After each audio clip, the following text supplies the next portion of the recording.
lang. Ako si Sergio Presto Jr.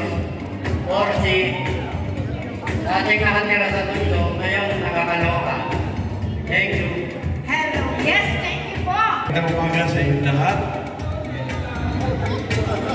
Ako po si Leo Sibalios. Kasalukuyan nakatira sa Carmona, Cavite. Section 41. Nagtatrabaho pa rin hanggang ngayon. Pa-retire na din. So I'm working with Motolite Batteries. Bulacan. Thank you. Thank you. Good to see you. Thank you po. Kaya sumaga po, Remigio Mitido or Pai. Taga Las Vegas City. Thank you. Ano po sa inyo? Ako si Lorenzo Punsalan. Section 8, mabait ako eh.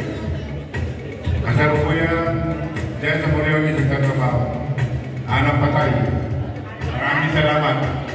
Okay, napakaganda po. Delikado yun. Po, nagsama-sama na naman tayo ng taon na to. Ako nga pala si Aniceto Amboy, 4th year, Section 6. Retired bombero po ng Maynila. Ngayon po ay kasalukuyang enforcer ng Malabon. Magandang umaga po sa inyo lahat. Maraming. Sa likod po pula kayo, sorry po. Isang magandang umaga po, batchmate. Muli sa pagtitipid nito ay nakita-kita muli tayo at magkakakilala. Salamat po sa pagtitipon nito. Salamat po sa araw na ito na nakita-kita tayo.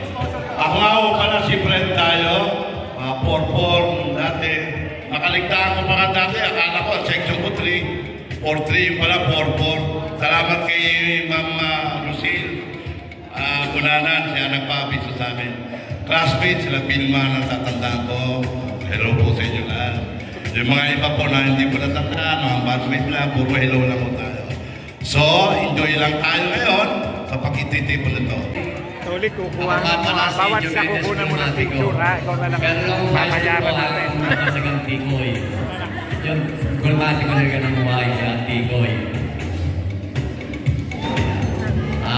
Salamat po at muli tayo nagkita-kita rito. Naalala natin mga nakaraan, mga kakulitan, mga kakululan. Sige, maraming salamat po.